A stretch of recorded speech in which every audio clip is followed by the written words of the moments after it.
Thank you, Jesus. Glory to Jesus.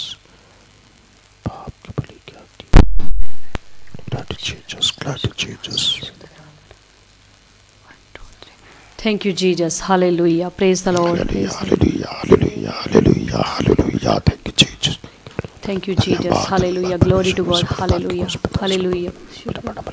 Hallelujah. Thank you, Jesus. Hallelujah. धन्यवाद प्रभु. आप सबको शांति मिले. प्रभु यीशु मसीह के नाम में आप सबों को शांति मिले. आपसे क्षमा चाहते थोड़ी सी इंटरनेट की प्रॉब्लम की वजह से. आपसे क्षमा चाहते हैं थोड़ी नेटवर्क इशू की वजह से. Glory to Jesus. Thank you, Jesus. Glory Hallelujah. to Jesus. जैसे कि आपसे बहुत से लोगों को मालूम होगा कि आज कौन सा दिन है. जैसे कि हमें से आप बहुत सारे लोगों को ऐसा पता होगा कि आज कौन सा दिन है. Good Friday. Good Friday. Good Friday को हिंदी में क्या कहते हैं? अच्छा शुक्रवार. गुड फ्राइडे को हिंदी में क्या कहते हैं? अच्छा शुक्रवार.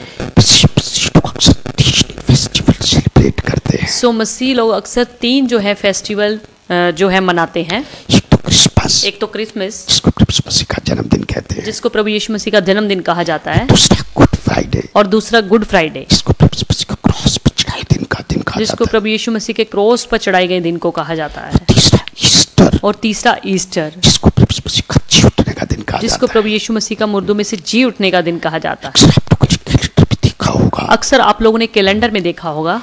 कैलेंडर में एक तो क्रिसमस का जिक्र भी होता है. कैलेंडर में एक तो क्रिसमस का जिक्र होता है. गुड फ्राइडे का जिक्र भी होता है. गुड फ्राइडे का जिक्र भी होता है किस किस तारीख के हैं. कि ये किस किस तारीख के हैं. ईस्टर का जिक्र नहीं. पर ईस्टर का जिक्र नहीं होता ईस्टर अक्सर संडे को आता है. क्योंकि ईस्टर हमेशा संडे को आता है. आज हम जो चर्चा करेंगे गुड फ्राइडे के ऊपर करेंगे. आज हम जो चर्चा करेंगे वचन में से सीखेंगे गुड फ्राइडे के ऊपर सीखेंगे. ये दुनिया को मालूम है और आप सबको भी मालूम होगा. वैसे ये दुनिया को पता है और आप लोगों को भी पता है कि प्रभु यीशु मसीह का जन्म हुआ पूरी मानव जाति के कि लिए. प्रभु यीशु मसीह का जन्म हुआ पूरी मानव जाति के लिए. प्रभु यीशु मसीह क्रॉस पे चढ़ाई की पूरी मानव जाति के लिए. प्रभु यीशु मसीह क्रॉस पर चढ़ाए गए पूरी मानव जाति के लिए. प्रभु यीशु मसीह मुर्दों में से जी उठी पूरी मानव जाति के लिए. और प्रभु यीशु मसीह मुर्दों में से जी उठे पूरी मानव जाति के लिए. प्रभु यीशु मसीह किसी जाति या धर्म की जीत ना तो आए ना ही जाति धर्म के लिए क्रॉस पे चढ़ना है. जाति धर्म के लिए जी उठे. यानी कि प्रभु यीशु मसीह ना तो इस धरती पर किसी एक धर्म या जाति के लिए संसार पे आए, ना ही एक धर्म जाति के लिए उन्होंने अपनी जान कुर्बान करी,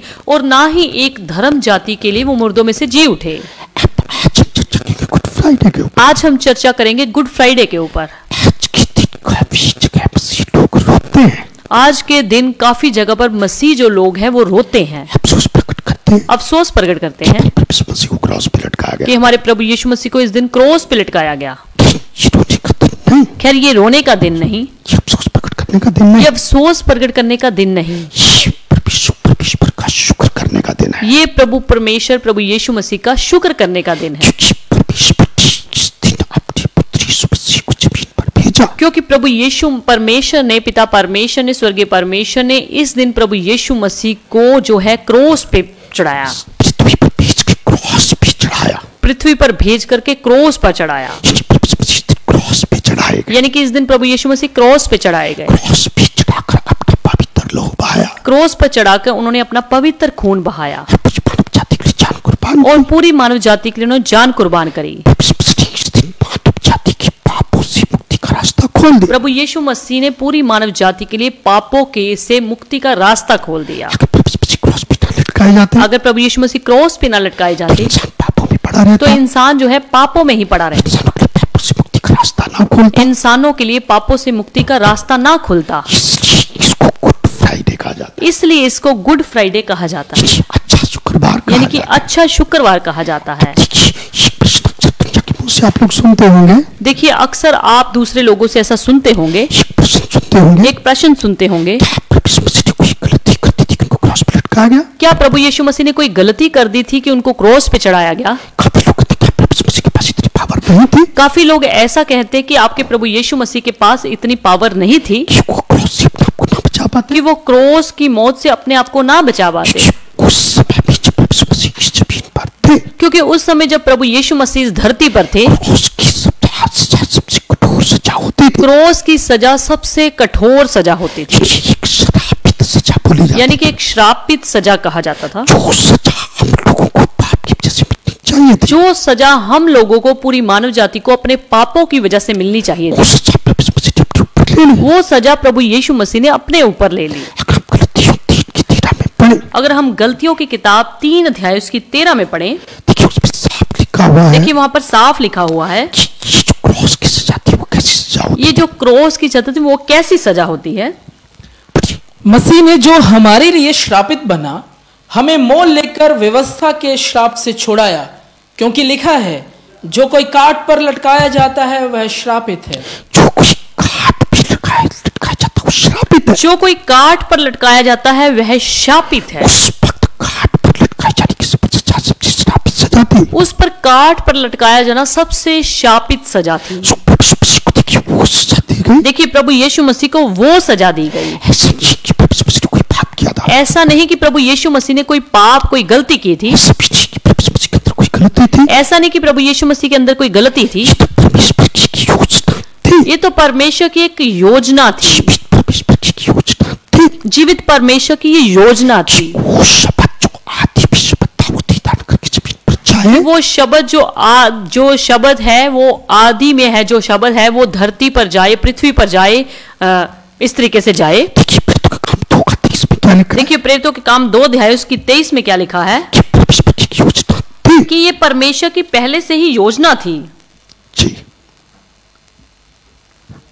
उसी को जब वह परमेश्वर की ठहराई हुई मनसा और होनहार के ज्ञान के अनुसार पकड़वाया गया, जी। तो तुमने अधर्मियों के हाथ से उसे क्रॉस पर चढ़वाकर मार डाला। देखिए जो परमेश्वर की ठहराई हुई मनसा के अनुसार क्रॉस पर चढ़ाया गया। देखिए जो परमेश्वर की ठहराई हुई योजना के अनुसार क्रोस पे चढ़ाया गया, ये परमेश्वर की पहली योजना थी। यानी कि परमेश्वर की ये पहले से ही योजना थी इंसानों को पापों से मुक्ति दिलाने का एक ही रास्ता था। कि इंसानों को पापों से मुक्ति दिलाने का ये एक ही रास्ता था कि किसी का पवित्र खून बहाया जाए। कि किसी का पवित्र खून बहाया जाए। उस वक्त सृष्टि जो पाप में पड़ गई थी, उस समय जो सृष्टि पूरी पाप में पड़ गई थी। आपको बताऊंगा सृष्टि पाप में कैसे पड़ गई अब थी। मैं आपको बताऊंगा कि सृष्टि जो है पूरी पाप में कैसे पड़ गई जिसकी थी। उत्पत्ति 3 अध्याय में लिखा हुआ जैसे है। कि उत्पत्ति 3 अध्याय में ऐसा लिखा हुआ है, परमेश्वर ने आदम बाबा को अदन के बाग में रखा। परमेश्वर ने आदम और हवा को अदन के बाग में रखा और उनको कहा तुम इस बाग के सब वृक्षों के फल खा सकते हो। और उनको कहा कि इस बाग के सारे वृक्षों के फल को तुम खा सकते हो, एक वृक्ष के फल नहीं खाना जिसका नाम भले और बुरे के ज्ञान का पर वृक्ष। एक वृक्ष फल को आपने नहीं खाना जो भले और बुरे के ज्ञान का वृक्ष है। आदम बाबा ने क्या किया? और आदम हवा ने क्या किया? शैतान की बहकाई में आ गए। शैतान की बहकाई में आ गए। उस वृक्ष का फल तोड़ के खाने जिसके लिए परमेश्वर ने मना किया था। उस वृक्ष का फल तोड़ के उन्होंने खा लिया जिसके लिए परमेश्वर ने उनको साफ मना किया था। उन्होंने परमेश्वर की आज्ञा को तोड़ दिया। उन्होंने परमेश्वर की आज्ञा को तोड़ दिया, जी, परमेश्वर के वचन को तोड़ दिया। यानी कि परमेश्वर के वचन को तोड़ दिया। जो कोई परमेश्वर की आज्ञा को तोड़ देता है, अब जो कोई परमेश्वर की आज्ञा को तोड़ देता है, समझो पाप कर देता है। समझो वो पाप कर देता है। परमेश्वर की आज्ञा को तोड़ दिया, पाप कर दिया। उन्होंने परमेश्वर की आज्ञा को तोड़ दिया और पाप कर दिया। परमेश्वर ने आदम बाबा को अदन के बाग से बाहर निकाल दिया। और परमेश्वर ने आदम और हवा को अदन के बाग से बाहर कर दिया। इस तरीके से सृष्टि पर पाप बढ़ता गया, इस बढ़ता गया। तरीके से सृष्टि में पाप जो है बढ़ता ही बढ़ता गया। उस समय से सृष्टि पर कोई भी व्यक्ति पैदा हुआ वो जन्म से पापी है। उस समय से इस सृष्टि में जो भी इंसान पैदा हुआ वो जन्म से ही पापी है। जैसे भजन संहिता की किताब की 5 में पढ़े। जैसे हम भजन संहिता की किताब 51 अध्याय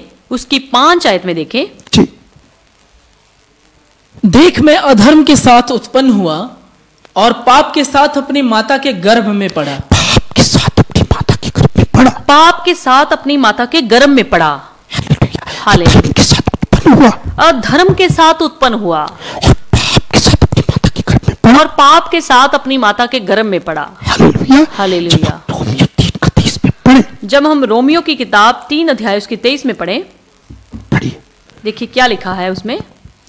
इसलिए कि सबने पाप किया है और परमेश्वर की महिमा से रहित हैं। कहते हैं सब ने पाप किया है। देखिए वचन में क्या लिखा है कि सब ने पाप किया है परमेश्वर की महिमा से रहित है। और परमेश्वर की महिमा से रहित है। सब ने पाप किया। सब ने पाप किया है। तुमको एक चीज दिखाओ, सब ने पाप किया है। सब ने पाप किया है। बाइबल ये नहीं कहती कि बड़े लोगों ने पाप नहीं किया। बाइबल ये नहीं कहते कि बहुत सारे लोगों ने पाप नहीं किया। बाइबल कहते हैं सब ने पाप किया है। बाइबल कहते कि सब ने पाप किया। सारी सृष्टि में जितने भी लोग पैदा हुए या आज तक हो रहे हैं, सारी सृष्टि में जितने भी लोग पैदा हुए जो आज तक हो रहे हैं, सबने पाप किया है। सब ने पाप किया है। क्योंकि मनुष्य जन्म से पापी है। क्योंकि ये इंसान जो है जन्म से ही पापी है। उस वक्त लोग पापों की सजा, पापों की मुक्ति के लिए क्या करते थे? उस समय लोग अपने पापों की क्षमा के लिए क्या करते थे?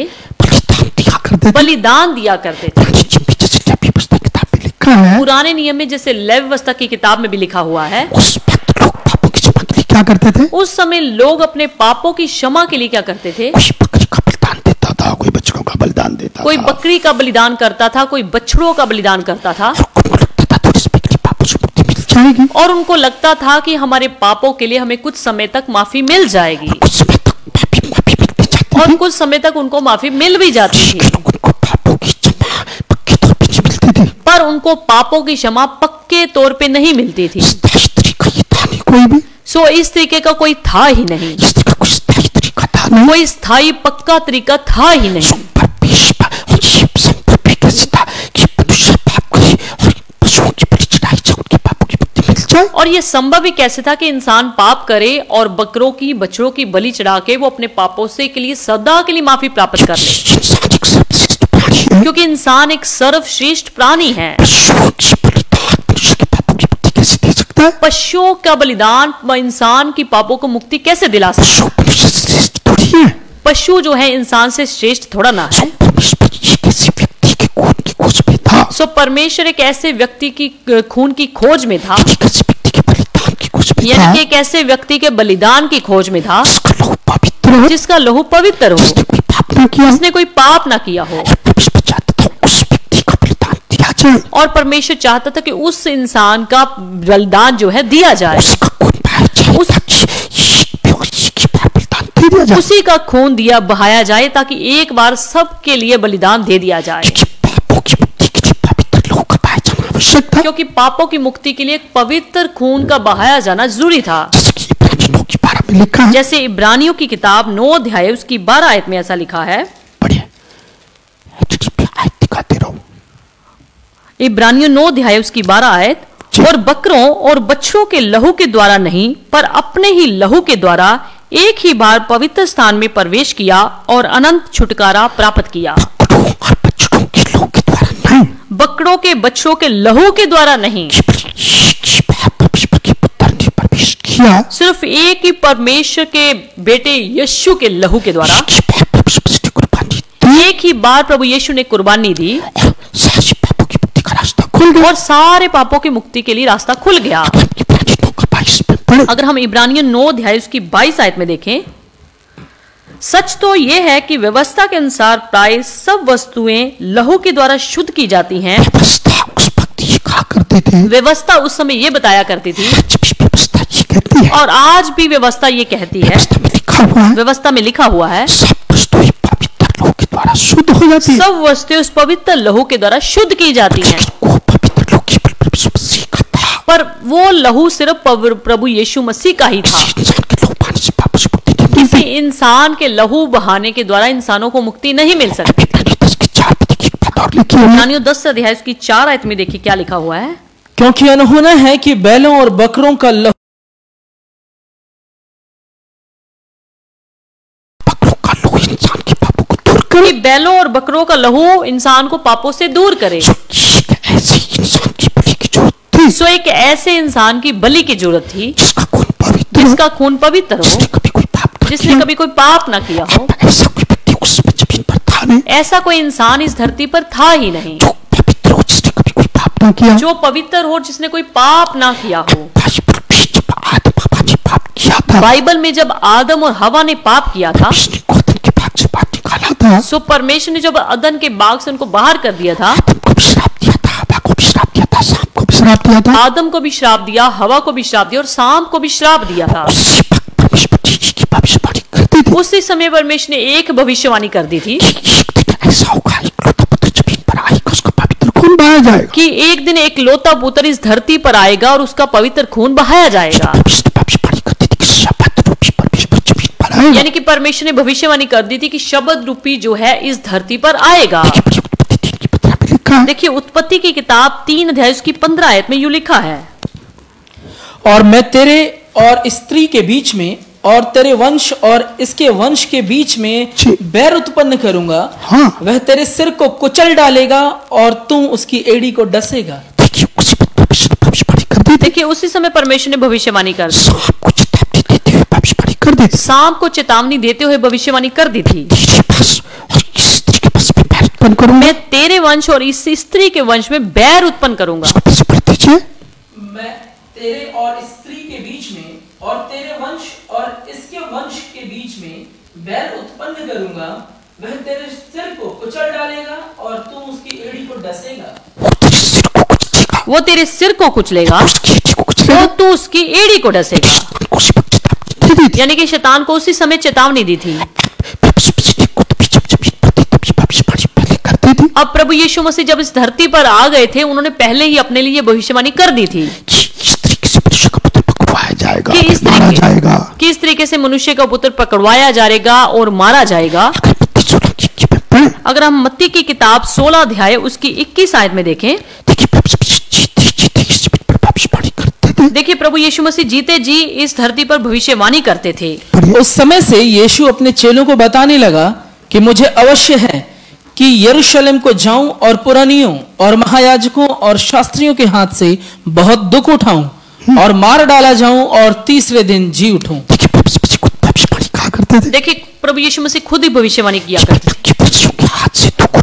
कि मैं फक्की फरीसियों के हाथ से दुख उठाऊं, मार डाला जाऊं और तीसरे दिन मुर्दों में से जी उठूं। क्योंकि परमेश्वर की ये पहले से ही योजना थी। इसलिए प्रभु यीशु मसीह जब इस धरती पर रहते तब ही भविष्यवाणी किया करते। अब जब मत्ती 17 अध्याय उसकी और 21 और 22 आयत में पढ़े, उसमें प्रभु यीशु मसीह ने भविष्यवाणी कर दी थी। जब वे गलील में थे तो यीशु ने उनसे कहा, मनुष्य का पुत्र मनुष्यों के हाथ में पकड़वाया जाएगा और वे उसे मार डालेंगे और वह तीसरे दिन जी उठेगा। प्रभु यीशु मसीह ने फिर उसी बात को दोहराया, मनुष्य का पुत्र मनुष्यों के हाथ में पकड़वाया जाएगा, वह उसको मार डालेंगे और वह तीसरे दिन जी उठेगा। देखिए ये सारी बातें जो है प्री प्लान थी, परमेश्वर की योजना के तहत थी। अदरवाइज जीवित परमेश्वर के पुत्र को कौन इस क्रॉस पर चढ़ा सकता है? ये सारी योजना के तहत ही प्रभु यीशु मसीह को क्रॉस पर चढ़ाया गया। बड़े चमत्कार किए, जैसे प्रभु यीशु मसीह इस धरती पर उन्होंने बड़े बड़े चमत्कार किए, कितने बड़े बड़े उन्होंने मिरेकल किए, कितने मुर्दों को जिंदा किया। जब हम मत्ती 27 अध्याय उसकी 32 आयत में पढ़े, 32 आयत से जब 56 आयत तक हम पढ़ते जाएं, सो वो दोपहर का जो 12 बजे से लेकर 3 बजे तक समय था जब प्रभु यीशु मसीह को क्रॉस पे चढ़ाया गया। इसको हम डिटेल में बाद में बाइबल में से आप पढ़ सकते हैं। गुलगुलता पहाड़ की जगह थी जिसको खोपड़ी का स्थान कहा जाता है। प्रभु यीशु मसीह को पहले दाखरस पीने को दिया गया। प्रभु यीशु मसीह ने पीने के बाद, चखने के बाद मना कर दिया और प्रभु यीशु मसीह के नाम पर वहां चिट्ठियां भी डाली गई। प्रभु यीशु मसीह के कपड़े भी बांट लिए गए और प्रभु यीशु मसीह के ऊपर एक दोष पत्र भी लगाया गया जिसके ऊपर लिखा था यहूदियों का राजा। और प्रभु यीशु मसीह के साथ 2 डाकू भी लटकाए गए, एक प्रभु यीशु मसीह के दाएं एक बाएं की तरफ। देख रहे होंगे, जैसे कि आप पीछे लगे बैनर पे भी क्रॉस लगे देख रहे होंगे। प्रभु यीशु मसीह बीच में लटकाए गए, एक तरफ डाकू दूसरी तरफ डाकू लटकाया गया। इस तरीके से प्रभु यीशु मसीह को क्रॉस पे लटकाया गया। अब मैं बताना चाहूंगा जैसे कितने मसीह लोग भी ऐसा बोलते हैं। प्रभु यीशु मसीह ने क्रॉस पर लटकने से पहले 7 शब्द बोले, यानी कि 7 वानियां बोली। 7 जैसे कि हम शिक्षाएं भी बोल सकते हैं, जैसे मसीह लोग 7 कलमे भी उसको बोलते हैं। और बड़ी महत्वपूर्ण ये बातें हैं, उनको हम बाइबल में से पढ़ेंगे और उनकी शिक्षा भी सुनकर चलेंगे। पहले हम पढ़ेंगे लूका 23 अध्याय उसकी 34 आयत में। देखिए प्रभु यीशु मसीह ने क्या कहा, क्या बोला, क्रॉस पर लटकने से पहले क्या क्या बोला। तब यीशु ने कहा, हे पिता इन्हें क्षमा कर, क्योंकि ये नहीं जानते कि ये क्या कर रहे हैं। बोला? देखिए प्रभु यीशु मसीह ने अपने दुश्मनों बारे क्या बोला? प्रभु यीशु मसीह को क्रॉस पे लटका रहे थे, जब प्रभु यीशु मसीह को क्रॉस पे लटका रहे थे, उनके लिए क्या बोला? प्रभु यीशु मसीह ने उनके लिए क्या बोला? पिता इन्हें क्षमा कर, कि हे पिता इन्हें क्षमा कर, ये नहीं जानते ये क्या कर रहे हैं, क्योंकि ये नहीं जानते कि ये क्या कर रहे हैं। इससे क्या सीखने को मिलता है? इससे हमें क्या सीखने को मिलता है? ये भी बताकर चलूंगा। मैं आपको ब्रीफ में बता के चलूंगा। जैसे प्रभु यीशु मसीह अपने दुश्मनों को क्षमा किया, जैसे प्रभु यीशु मसीह ने अपने दुश्मनों को क्षमा किया, मसीह लोगों को भी अपने दुश्मनों को, दूसरे लोगों को जो भी सताते हैं, तंग करते हैं, बदनाम करते हैं, उनको क्षमा करना चाहिए। हमें भी मसीह लोगों को, जो हमारे दुश्मन हैं, जो हमसे हमारे लिए गलत बोलते हैं, हमारी निंदा चुगली करते हैं या हमारे साथ लड़ते झगड़ते हैं, हमें भी उनको क्षमा करना चाहिए। मसीह के जीवन में क्षमा की भावना अवश्य होनी एक चाहिए। सच्चे मसीह के अंदर क्षमा की भावना जरूर होनी चाहिए। दूसरा लूका 23:43 में लिखा है, दूसरा लूका 23 अध्याय उसकी 43 आयत में दिया गया है। उसने उससे कहा, मैं तुझसे सच कहता हूं कि आज ही तू मेरे साथ स्वर्गलोक में होगा। जिस डाकू ने प्रभु यीशु मसीह के सामने तौबा कर ली, पश्चाताप कर लिया, जिस डाकू ने प्रभु यीशु मसीह के सामने तौबा कर ली, पश्चाताप कर लिया, उसको प्रभु यीशु मसीह ने क्या कहा? उसको प्रभु यीशु मसीह ने क्या कहा? आज तो मेरे साथ स्वर्गलोक में होगा। आज ही तू मेरे साथ स्वर्ग लोक में होगा। कि प्रभु यीशु मसीह ने उसको क्षमा कर दिया। देखिए प्रभु यीशु मसीह ने उसको क्षमा कर दिया।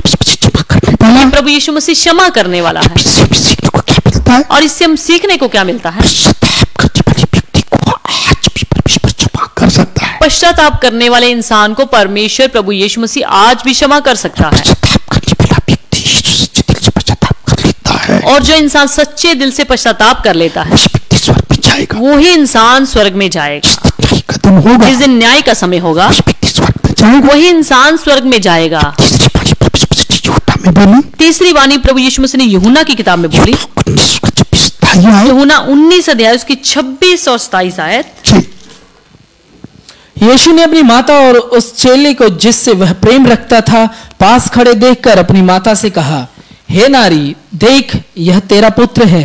तब उस चेले से कहा, यह तेरी माता है। बस देखिए प्रभु यीशु मसीह ने जब उसकी माता पास खड़ी थी, कि प्रभु यीशु मसीह जब उसकी माता उसके पास खड़ी थी, तो चेले को क्या कहा? तो चेले को क्या कहा? कि ये नारी देख, ये तेरा प्रिय पुत्र है। हे नारी, ये देख तेरा प्रिय पुत्र है। देखिए प्रभु यीशु मसीह को अपने माँ बाप से कितना प्रेम था। देखिए प्रभु यीशु मसीह को अपने माता पिता से कितना प्रेम था। इससे हमें शिक्षा क्या मिलती है? इससे हमें शिक्षा क्या मिलती है? अपने माँ बाप का आदर करना सीखो। अपने माता पिता का आदर करना सीखो। प्रभु यीशु मसीह ने मरने से पहले भी अपनी माँ को नारी कहकर पुकारा। प्रभु यीशु मसीह ने आप मरने से पहले भी अपनी माँ को नारी कह के पुकारा। चेले की तरफ इशारा करते क्या बोला? इसको दोबारा पढ़ दो। चेले की तरफ इशारा करते हुए क्या बोला? यीशु ने अपनी माता और उस चेले को जिससे वह प्रेम रखता था पास खड़े देखकर अपनी माता से कहा, हे नारी, देख यह तेरा पुत्र है। ये तेरा प्रिय पुत्र कि है। देख ये तेरा प्रिय पुत्र है। हालेलुया। हालेलुया। सो हमको भी अपने माँ बाप से प्रेम करना चाहिए। सो हमें भी अपने माँ बाप से प्रेम करना चाहिए। हालेलुया। उसके 46 आयत में बोला, 27 अध्याय उसकी 46 आयत में देखिए क्या बड़ा। तीसरे पहर के निकट यीशु ने बड़े शब्द से पुकार कर कहा, एली एली लमा शबक्तनी, अर्थात हे मेरे परमेश्वर, तूने मुझे क्यों छोड़ दिया। देखिए प्रभु यीशु मसीह ने क्या पुकारा अपने पिता के लिए? कि प्रभु यीशु मसीह ने क्या पुकारा अपने पिता के लिए? परमेश्वर तूने मुझे क्यों छोड़ दिया? हे मेरे परमेश्वर, तूने मुझे क्यों छोड़ दिया। प्रभु यीशु मसीह को अपने पिता के प्रति प्रेम था। कितना प्रभु यीशु मसीह को अपने पिता के प्रति प्रेम था। परमेश्वर ने उसको छोड़ा नहीं था। बेशक परमेश्वर ने उसको छोड़ा नहीं था, यीशु मसीह ने पिता को वहां पर भी याद पर किया। प्रभु यीशु मसीह ने अपने पिता को वहां पर भी याद किया। इसका कहने का मतलब क्या है? यानी कि कहने का मतलब क्या है? जिस परमेश्वर को हमेशा अपने दिलों में याद रखें, हम अपने परमेश्वर को हमेशा अपने दिलों में याद रखें। जिस परमेश्वर के बिना हम हमेशा अधूरे हैं, हम अपने परमेश्वर के बिना हमेशा अधूरे हैं। इसे अपने साथ रखें। हमेशा उसको अपने साथ रखें। अगले शब्द परमेश्वर ने यूहन्ना 19:28 में बोला, अगला शब्द प्रभु यीशु मसीह ने यूहन्ना 19 अध्याय 28 आयत उसकी में 28 आयत में बोला। इसके बाद यीशु ने यह जानकर कि अब सब कुछ हो चुका, इसलिए कि पवित्र शास्त्र की बात पूरी हो, कहा, मैं प्यासा हूं। देखिए प्रभु यीशु मसीह ने क्या कहा? मैं प्यासा हूं। कि प्रभु यीशु मसीह ने क्या कहा? मैं प्यासा हूं। क्या हूं? क्या हूं? प्यासा हूं। प्यासा हूं। इससे हमें क्या सीखने को मिलता है? इससे हमें क्या सीखने को मिलता है? जीवन का जल जो प्रभु यीशु मसीह है, जीवन का जल जो प्रभु यीशु मसीह है, उसके लिए हमको हमेशा प्यास रखनी चाहिए। उसके लिए हमेशा हमको प्यास रखनी चाहिए। परमेश्वर को कहना चाहिए, परमेश्वर मैं तेरा प्यासा हूं, मुझे भर। हमेशा प्रभु यीशु मसीह को कहना चाहिए कि प्रभु यीशु मैं तेरा प्यासा हूं, मुझे भर। अपने वचन से भर। मुझे अपने वचन से भर। वचन का प्यासा हूं। मैं तेरे वचन का प्यासा हूं। मैं परमेश्वर की आत्मा से भर। मुझे प्रभु अपने आत्मा से भर। परमेश्वर से मरने से पहले भी कहा, मैं प्यासा हूं। देखिए प्रभु यीशु मसीह ने मरने से पहले भी बोला कि मैं प्यासा हूं। प्रभु यीशु मसीह ने छठा और शब्द बोला 19 यूहन्ना 19 अध्याय उसकी 30 आयत। जब यीशु ने वह सिरका लिया तो कहा पूरा हुआ। और क्या कहा? देखिए प्रभु यीशु मसीह ने सिरका लेने के बाद क्या बोला? पूरा हुआ। पूरा हुआ। क्या पूरा हुआ? क्या पूरा हुआ? क्या काम? परमेश्वर का मुझे दिया गया काम। परमेश्वर ने मुझे इसी कार्य के लिए भेजा था कि मैं क्रॉस पे लटकाया जाऊं पूरा करूं और परमेश्वर अपने का काम पूरा करूं। तो इससे हमें सीखने को क्या मिलता है? कोई भी काम हम मसीह लोग को पूरा करके दम लेना चाहिए। परमेश्वर का दिया हुआ कोई भी काम कर कर ही हमें दम लेना चाहिए। किसी भी कीमत को उसको पूरा करना चाहिए। कोई भी काम अधूरा नहीं छोड़ना चाहिए। हमें कोई भी काम जो है अधूरा नहीं छोड़ना चाहिए। जैसे प्रभु यीशु मसीह को क्रोध की मौत सहनी पड़ी, कितना दुख उठाना पड़ा, कितना प्रभु यीशु मसीह को जलील भी होना पड़ा। और प्रभु यीशु मसीह के कार्य को हम सब ने पूरा करना है, हर हालत में पूरा करना है। छोड़ देते हैं। कितने लोग प्रभु यीशु मसीह के परमेश्वर के दिए हुए कार्य को अधूरा छोड़ देते हैं। क्या बोली? 7वीं और लास्ट वाणी परमेश्वर ने क्या बोली? प्रभु यीशु ने पढ़ लीजिए लूका 23 अध्याय उसकी 46 आयत में देखिए। पढ़िए लूका 23:40। लूका 23 अध्याय उसकी 46 आयत। और यीशु ने बड़े शब्द से पुकार कर कहा, हे पिता मैं अपनी आत्मा तेरे हाथों में सौंपता हूँ। हे पिता मैं अपना आत्मा तेरे हाथों में सौंपता हूँ। अपना आत्मा तेरे हाथों में सौंपता हूँ। इसका मतलब क्या बना? प्रभु यीशु ने कहने का मतलब क्या था कि तूने ही मुझे जीवन दिया था और मैं अपना जीवन तेरे हाथों में सौंपता हूँ। इसका मतलब हमें सीखने को क्या मिलता? हमें अपने सारे जीवन को, अपनी सारी ख्वाहिशों को परमेश्वर को सौंप देना चाहिए। परमेश्वर को सौंप के रखो। परमेश्वर को कहो कि जीवन मेरा नहीं तेरा है और तेरे ही हाथों में मैं इसको सौंपता हूं। तेरी मर्जी के मुताबिक ही मुझे चला। ये हो गया प्रभु यीशु मसीह की गई 7 वाणियां। और काफी मसीह लोग इसको 7 कलमे तो बोल देते हैं। उनको ये भी पता होता है कि कलमे लिखे कहाँ कहाँ पर इनका वो मतलब नहीं सीखते। प्रभु यीशु मसीह ने क्यों बोले ये शब्द? इससे हमें सीखने को क्या मिलता है? जब तक हम प्रभु यीशु मसीह के कहे गए शब्दों पर चलते नहीं, उस पर अमल नहीं करते, तब तक प्रभु यीशु मसीह के शब्दों को बोलने की क्या फायदा? सो इन 7 कलमों को याद भी रखना और उस पर अमल भी करना।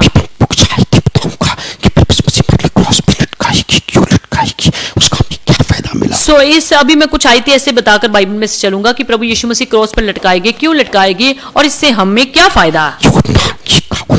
यूहन्ना 1 अध्याय उसकी 29 आयत। दूसरे दिन उसने यीशु को अपनी ओर आते देखकर कहा, देखो यह परमेश्वर का मेमना है जो जगत के पाप उठा ले जाता है। देखो ये परमेश्वर का मेमना है जो जगत के पाप को उठा ले जाता है। ये नहीं लिखा कि ये ईसाइयों के पाप को उठा ले जाता है। ये भी नहीं लिखा कि ये एक देश के पापों को उठा ले जाता है, बल्कि क्या लिखा है? जगत के पापों को उठा ले जाता है। यानी कि प्रभु यीशु मसीह ने पूरे जगत के पापों के लिए अपनी जान को कुर्बान किया। छोड़ देते हैं। वो अलग बात है कि काफी लोग आज संसार में जो है प्रभु यीशु मसीह को ईसाई धर्म के साथ ही जोड़ देते हैं। प्रभु यीशु मसीह ने किसी एक धर्म या जाति के लिए अपनी जान को कुर्बान नहीं किया। प्रभु यीशु मसीह ने सारे संसार के लिए, सारे जगत के लिए अपनी जान को कुर्बान किया। हम यूहन्ना 3 अध्याय की 16 आयत को भी देखेंगे। क्योंकि परमेश्वर ने जगत से ऐसा प्रेम रखा कि उसने अपना इकलौता पुत्र दे दिया, ताकि जो कोई इस पर विश्वास करे वह नाश न हो परंतु अनंत जीवन प्राप्त करे। परमेश्वर ने जगत से ऐसा प्रेम किया। ये नहीं लिखा कि परमेश्वर ने किसी ईसाई धर्म से ही प्रेम किया, या परमेश्वर ने प्रभु यीशु मसीह ने एक धर्म से प्रेम किया। देखा कि परमेश्वर ने पूरे सारे संसार से, जगत से ऐसा प्रेम किया कि उसने अपना एक लौता पुत्र दे दिया। दिया, एक लौते पुत्र को क्रॉस पे चढ़ा दिया, पुत्र को बलिदान कर दिया, एक लौते पुत्र को कुर्बान कर दिया, जो कोई उस पर विश्वास करे ताकि जो कोई उस पर विश्वास करे नाश न हो परंतु अनंत जीवन पाए। वह नाश न हो परंतु अनंत जीवन उस पाए। पर मसीह पर विश्वास करता है वो अनंत जीवन प्राप्त आज करता है। कोई भी प्रभु यीशु मसीह पर अगर विश्वास करता है तो वो अनंत जीवन पाता है। अब हम ये प्राचीन 9:28 में पढ़ेंगे। इब्रानियों 9 अध्याय उसकी 28 आयत में भी हम देखेंगे। इब्रानियों 9 अध्याय उसकी 28 आयत। वैसे ही मसीह भी बहुतों के पापों को उठा लेने के लिए एक बार बलिदान हुआ, और जो लोग उसकी बाट जोहते हैं उनके उद्धार के लिए दूसरी बार बिना पाप के दिखाई देगा। मसीह भी बहुतों के पापों के लिए कुर्बान हो गया, और वैसे ही हमारा मसीह बहुतों के पापों के लिए कुर्बान हो गया। थोड़े लोगों के पापों के लिए नहीं, सिर्फ थोड़े लोगों के पापों के लिए नहीं, सारी दुनिया के पापों के लिए कुर्बान हो बल्कि गया। सारी दुनिया के पापों के लिए कुर्बान हो गया। पहले पत्रस 2 की शायद से लेकर 24 आयत तक पढ़ेंगे। पहला पत्रस 2 अध्याय उसकी 21 आयत से लेकर 24 आयत तक हम देखेंगे। जी, और तुम इसीलिए बुलाए भी गए हो क्योंकि मसीह भी तुम्हारे लिए दुख उठाकर तुम्हें एक आदर्श दे गया है कि तुम भी उसके चिन्हों पर चलो। मसीह तुम्हारे लिए दुख उठाकर तुम्हें एक नमूना दे गया, मसीह तुम्हारे लिए दुख उठाकर तुम्हें एक नमूना दे गया तुम भी उसके नक्शे कदमों पर चलो। कि तुम भी उनके नक्शे कदमों पर चलो। आगे न तो उसने पाप किया और न उसके मुंह से छल की कोई बात निकली। तो प्रभु यीशु मसीह ने कोई पाप किया, ना तो प्रभु यीशु मसीह ने कोई पाप किया ना उसके मुंह से कोई छल की बात नहीं। और ना उसके मुंह से कोई छल की बात निकली। आगे और वह गाली सुनकर गाली नहीं देता था, प्रभु यीशु मसीह गाली सुनकर गाली नहीं देता था। प्रभु यीशु मसीह किसी की गाली सुनकर गाली नहीं देता था, और दुख उठाकर किसी को भी धमकी नहीं देता था। उठाकर किसको धमकी नहीं देता था। और दुख उठाकर किसी को भी धमकी नहीं देता था। किसको ये करता मैं तेरा बदला लूंगा, तुझे ऐसा कर दूंगा। किसी को ये नहीं कहता था कि मैं तुझसे बदला लूंगा, मैं तेरे साथ ये कर दूंगा, जी, पर अपने आप को सच्चे न्यायी के हाथ में सौंपता था। आपको अपने पिता के हाथ में सौंप देता था। अपने आप को अपने पिता के हाथों में सौंप देता मेरे था पिता तेरा फैसला करेंगे, कि मेरे पिता ही तेरा फैसला करेंगे, पिता तुझे आशीष दे। मेरा पिता तुझे आशीष दे। जी, वह आप ही हमारे पापों को अपनी देह पर लिए हुए क्रॉस पर चढ़ गया। परमेश्वर ने हमारे पापों को लेकर हमारे पापों को अपने ऊपर उठाकर क्रॉस पे चढ़ गए, परमेश्वर प्रभु यीशु मसीह ने हमारे पापों को अपने ऊपर उठाकर क्रूस पर चढ़ गए, जिससे हम पापों के लिए मरकर के धार्मिकता के लिए जीवन बिताएं। जिससे पापों के लिए तो मर जाए, जिसलिए हम पापों के लिए तो मर जाएं धार्मिकता का जीवन जी। और धार्मिकता के लिए हम जीवन बिताएं। हम सबके लिए कुर्बान हुए, सो प्रभु यीशु मसीह हम सब के लिए, पूरी मानव जाति के लिए कुर्बान हुए, ताकि जो कोई उस पर विश्वास करे वो नाश न हो परंतु अनंत जीवन ताकि पाए। जो कोई परमेश्वर पर विश्वास करे, उसके पुत्र पर विश्वास करे, वे नाश ना हो, अनंत जीवन पाए। क्रॉस पर ना चढ़ते, अगर प्रभु यीशु मसीह क्रॉस पर ना चढ़ते, क्रॉस पर बलिदान ना होते, क्रॉस पर बलिदान ना होते, मनुष्य के पापों का मुक्ति का मार्ग अधूरा रह तो जाता। इंसान की पापों का जो मुक्ति का रास्ता था वो अधूरा ही रह जाता। क्रॉस पर प्रभु यीशु मसीह ने चढ़कर मुक्ति के मार्ग को शुरुआत कर दी थी। क्रॉस पर चढ़कर प्रभु यीशु मसीह ने मुक्ति की शुरुआत कर दी थी। ये जो सजा हमारे प्रभु यीशु मसीह को उठानी पड़ी, ये जो सजा हमारे प्रभु यीशु मसीह को उठानी पड़ी, सजा हम मनुष्य को उठानी थी। ये सजा हम इंसानों को उठानी पड़ी। सारी दुनिया के पापों की सजा प्रभु यीशु मसीह ने अपने ऊपर उठानी। सारे संसार के लोगों की पापों की जो सजा थी प्रभु यीशु मसीह ने अपने ही ऊपर ही उठा ली। ये जो सजा हमको मिली थी वो पिता ने अपने ऊपर ले ली। यानी कि जो सजा हमको मिलनी चाहिए थी वो पिता ने अपने, परमेश्वर प्रभु यीशु मसीह ने अपने ऊपर ले ली। जैसे दुनिया में कोई किसी पिता का बेटा अगर कोई पाप करता है, जैसे दुनिया में, संसार में अगर कोई पिता का बेटा कोई पाप करता है, उसको जज ने फांसी की सजा सुना दी। उसको जज ने फांसी की सजा सुना दी। उस बेटे का पिता जज को कहे अगर उस बेटे का पिता जो है जज को बोले कि जज साहब ये सजा मुझे दे दो, मेरे बेटे को मत दो, कि जज साहब आप ये सजा मुझे दे दीजिए, मेरे बेटे को मत दीजिए, कि मेरे बेटे ने पाप किया, मेरे बेटे को जो सजा मैं दे को मुझे दे दो। कि मेरे बेटे को ने जो पाप किया है उसको जो सजा आपने देनी है वो मुझे दे दीजिए। जज उसके बेटे की सजा उसके पिता को नहीं देगा, बेशक दुनियावी जज जो है उसके बेटे की सजा उसके बाप को नहीं देगा, लेकिन हमारे पिता परमेश्वर जी हमारी सारी दुनिया के पापों की सजा अपने ऊपर ले ली। पर हमारे पिता परमेश्वर ने, हमारे प्रभु यीशु मसीह ने हम सब की सजा को जो है अपने ऊपर ले लिया। प्रभु यीशु मसीह का जो बहाया गया पवित्र खून जो क्रॉस पर बहाया गया था, प्रभु यीशु मसीह का पवित्र खून जो क्रॉस पर बहाया गया था, उस जो हमके लिए कोड़े सहे, प्रभु यीशु मसीह ने हम सब के लिए जो कोड़े सहे, उसी से हम सब पापों से शुद्ध होते हैं। उसी से हम उसी लहू के द्वारा शुद्ध होते हैं। और उसी प्रभु यीशु मसीह को कोड़े खाने से हम सब बीमारी से चंगे होते हैं। और उसी प्रभु यीशु मसीह कोड़े खाने की मार के द्वारा हम सब लोग चंगे होते हैं। प्रभु यीशु मसीह क्रॉस पे चढ़कर मुर्दों में से जीता उठता, अगर प्रभु यीशु मसीह क्रोस पर चढ़कर मुर्दों में से जी और ना उठते, हमारे पापों की मुक्ति का मार्ग ना खुलता, हमारे पापों के लिए मुक्ति का मार्ग ना खुलता। दुनिया में कितने लोग इष्ट देव बड़ी शक्ति हम लोगों से कौन मांगती है पापों से माफी के लिए। अब दुनिया में संसार में कितने लोगों के इष्ट देव जो होते हैं, उनके जो पीर पैगंबर होते हैं, उनसे पापों के लिए बलिदान जो है मांगते हैं, पापों की मुक्ति के लिए उनसे कौन मांगते हैं, पापों की मुक्ति के लिए उनसे खून मांगते हैं।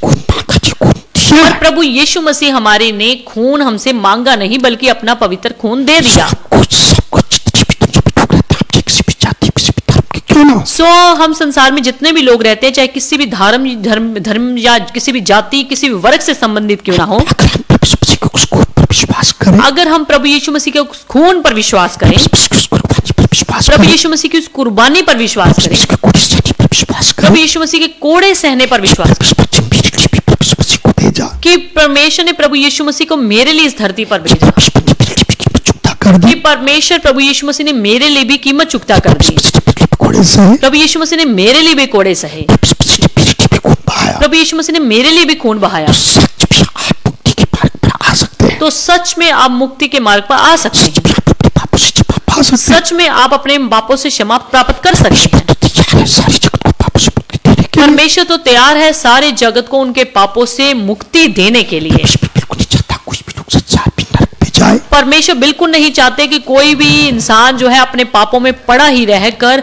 नरक की तरफ जाए। परमेश्वर बिल्कुल नहीं चाहता कि उसका रचा गया इंसान नरक में जाए, परमेश्वर कभी नहीं चाहता कि उसका रचा गया बनाया गया इंसान नरक में जाए। परमेश्वर चाहता है सब लोग क्षमा मांगे, परमेश्वर चाहता है कि सभी जो लोग हैं उनसे क्षमा मांगे। परमेश्वर चाहता है सब लोग पश्चाताप करें, परमेश्वर चाहता है कि सभी लोग तौबा करें, पश्चाताप करें, अपने पापों से क्षमा मांगे, अपने पापों से क्षमा मांगे प्रभु यीशु मसीह के लोगों पर विश्वास और करें, प्रभु यीशु मसीह के लहू पर विश्वास करें, उसकी कुर्बानी पर विश्वास करें, उसकी कुर्बानी पर विश्वास करें। याद रखो जैसे पहले जमाने में लोग पहले बताया कि बकरों और बछड़ों की बलि दिया करते थे, जैसे मैंने पहले बताया कि पहले लोग जो होते थे अपने पापों की मुक्ति प्राप्त करने के लिए वो बछड़ों की बलि चढ़ाया करते थे। अगर कुछ बकरों की कुछ चीजों की बलि मानो स्थायी तौर पे काम करती, अगर मान लीजिए उस बछड़ों की बलि स्थायी रूप में कार्य करती, बार उनको बलि चढ़ाने की जरूरत क्यों थी? तो फिर बार बार उनको बलि चढ़ाने की जरूरत क्या थी? इसलिए परमेश्वर जी एक ही बार अपने पुत्र यीशु मसीह का बलिदान देकर एक ही बार बलि चढ़ा दी, इसलिए परमेश्वर ने अपने पुत्र यीशु मसीह के लहू को बहाकर एक ही बार पापों से मुक्ति का मार्ग तैयार कर दिया। इसलिए परमेश्वर मसीह का बलिदान सच्चा है,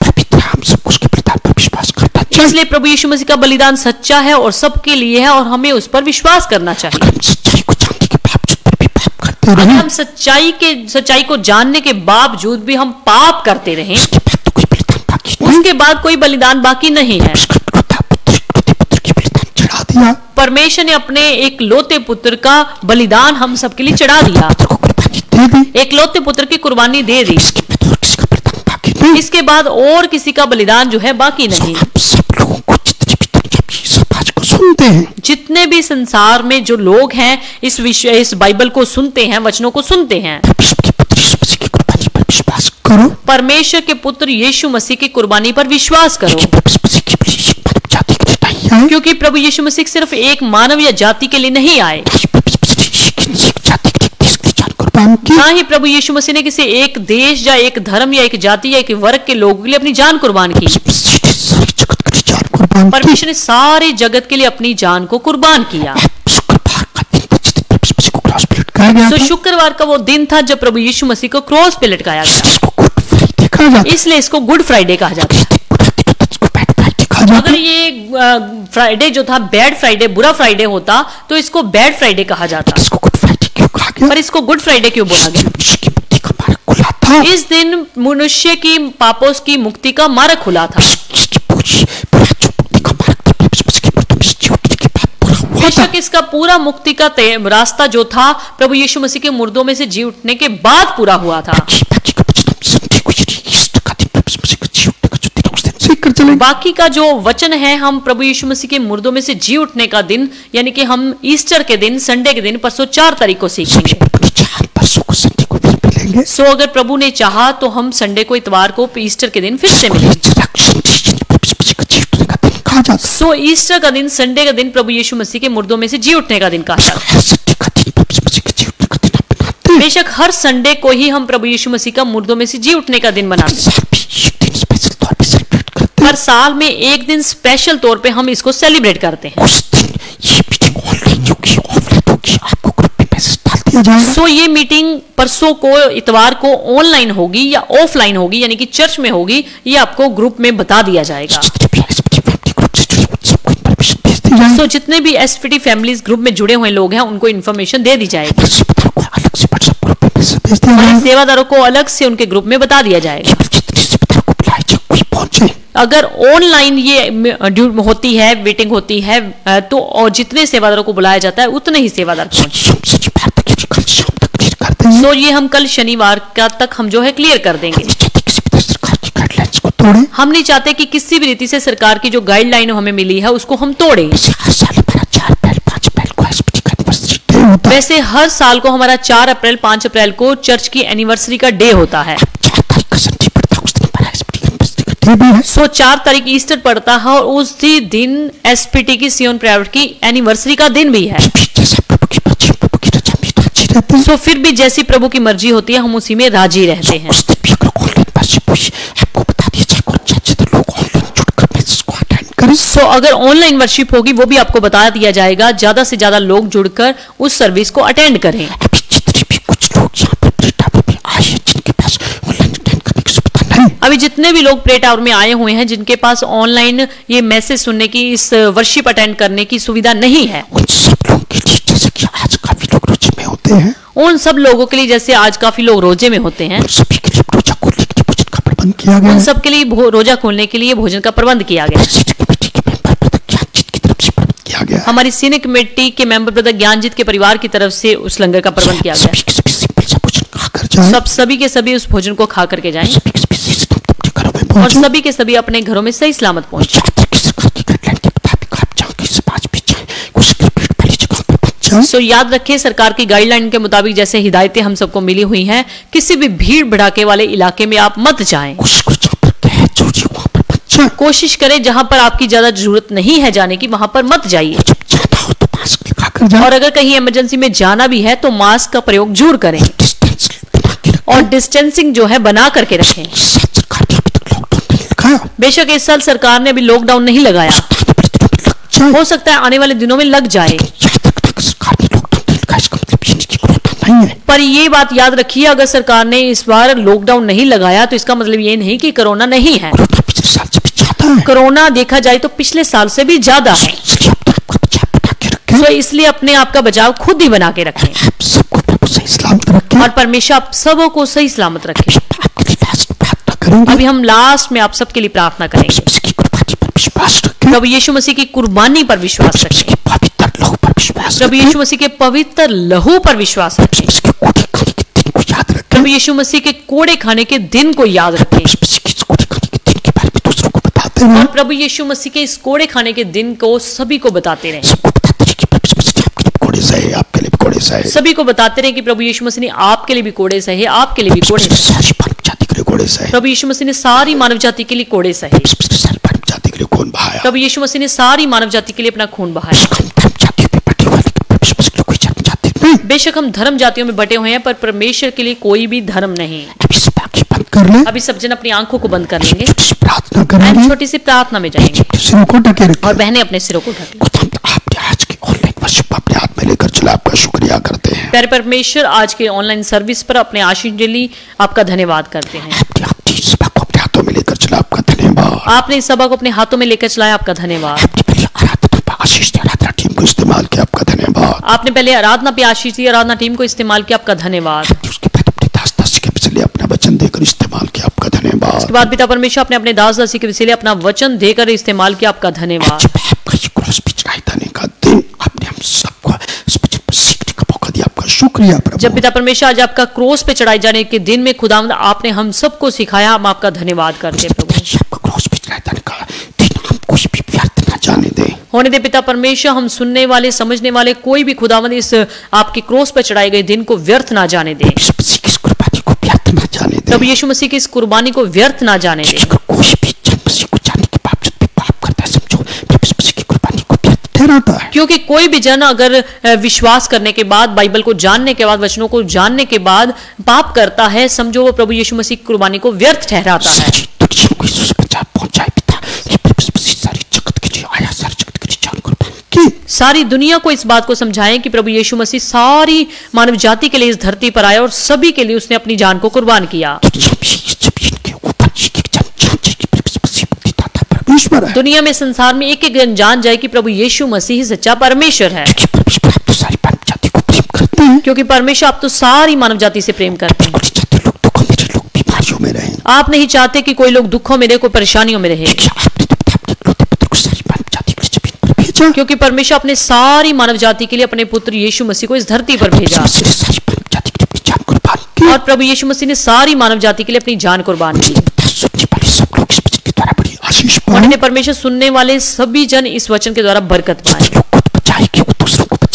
जितने लोग खुद बच गए हैं वो सबको बचाए पिता, दूसरों को भी आपका सुसमाचार सुनाए पिता। सब लोगों को आज के वचन के द्वारा बड़ी बरकत देना, सब लोगों को आज के वचन के द्वारा बड़ी बरकत देना।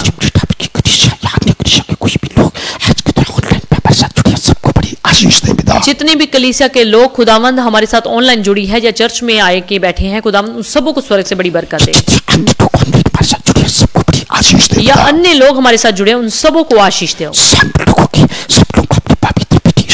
के लोग के द्वारा धो डालो, सबको अपने बेटे यीशु मसीह के पवित्र खून के द्वारा धो डालो, सबको पवित्र कर दो, सबको पवित्र करो प्रभु, सबके ऊपर आपका पवित्र हाथ बना रहे, ताकि सबके ऊपर आपका पवित्र हाथ बना रहे, सबके सब लोग आपके बेटे यीशु के लहू के द्वारा धोकर पवित्र कर, ताकि सबके सब लोग आपके बेटे यीशु के लहू के द्वारा धोकर पवित्र किए जाएं। मार से सबके सब लोग चंगाई पाए, और प्रभु यीशु मसीह के कोड़े खाने की मार के द्वारा सबके सब लोग चंगाई प्राप्त करें। परेशान करती, तंग करती कोई बीमारी की हालत में मसीह के नाम में उसको छोड़ जा। इनके जिस्म में कोई भी बीमारी, कोई भी तकलीफ क्यों ना हो, आपके बेटे यीशु के लहू के द्वारा इनकी सारी बीमारी, सारी तकलीफ खुद हम यीशु के नाम में दूर होने पाए। मार से की बीमारी इनको छोड़ जा। प्रभु यीशु मसीह के कोड़े खाने की मार के द्वारा इनकी बीमारी इनको पूरी तरह से छोड़ जाए। प्रभु यीशु मसीह की सामर्थ्य इनके सबके जीवनों में आ जाए। प्रभु यीशु मसीह के दूतों की बाढ़ इन सबके घरों में लगी रहे, ताकि ये क्रॉस की कथा आप सब लोगों के लिए बड़ी बरकत लेकर आए। बेशक क्रॉस की कथा नाश होने वालों के लिए मूर्खता है, पर जिन लोगों ने मुक्ति प्राप्त करनी है, आशीष पानी है, उनके लिए उद्धार की आशीष है पिता। ओ प्रभु जी, पूरे लुधियाना, पूरे पंजाब, पूरे हिंदुस्तान को यीशु मसीह के नाम में बचा लो पिता। सारी दुनिया को खुदा यीशु के नाम में बचा लो पिता। क्या क्योंकि आपने सारी दुनिया के लिए अपनी जान कुर्बान की है।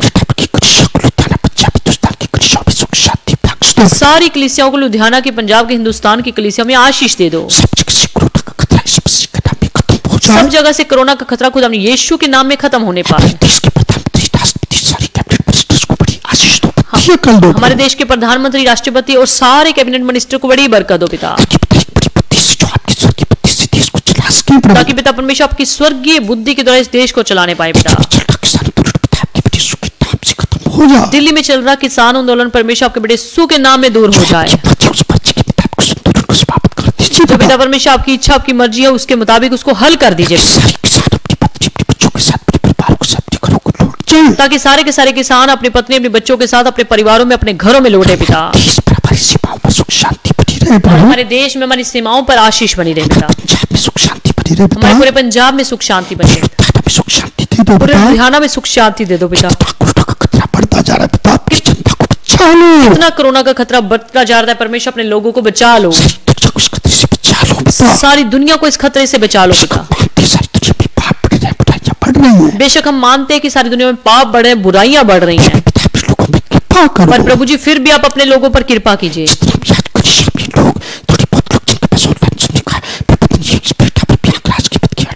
प्रभु, जितने भी लोगों ने अपने घर में ऑनलाइन से इस सर्विस को अटेंड किया या प्रेटर में आके अटेंड किया है पिता,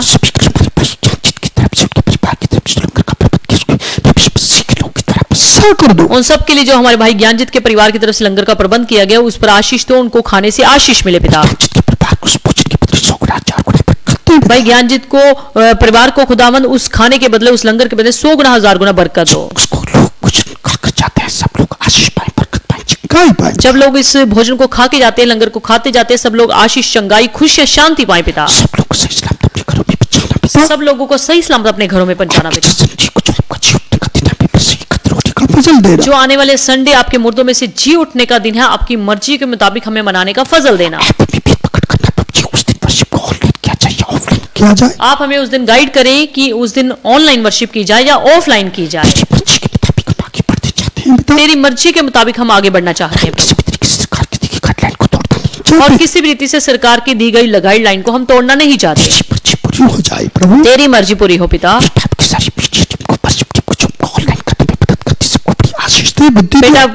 बेटा की वर्शिप टीम को, मीडिया टीम को, साउंड सिस्टम को, साउंड चलाने वालों को, सबको आशीष दो। जो हमें लाइव करने में मदद करती है उनको बड़ी बरकत हो पिता।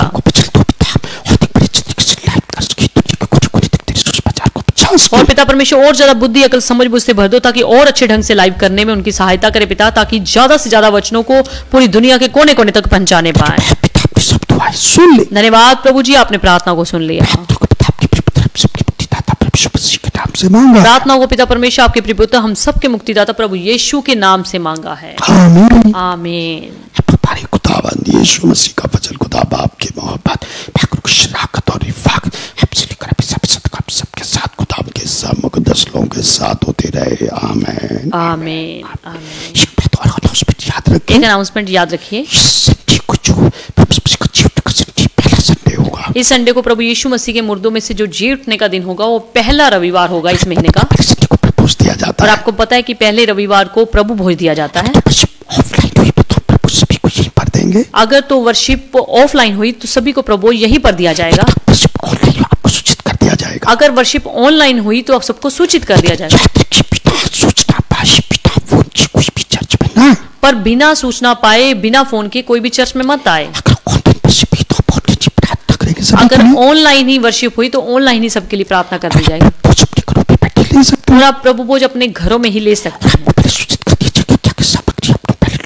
और आपको पहले से सूचित कर दिया जाएगा मोबाइल पे, व्हाट्सएप पे कि आपको क्या क्या सामग्री पहले रेडी करनी है।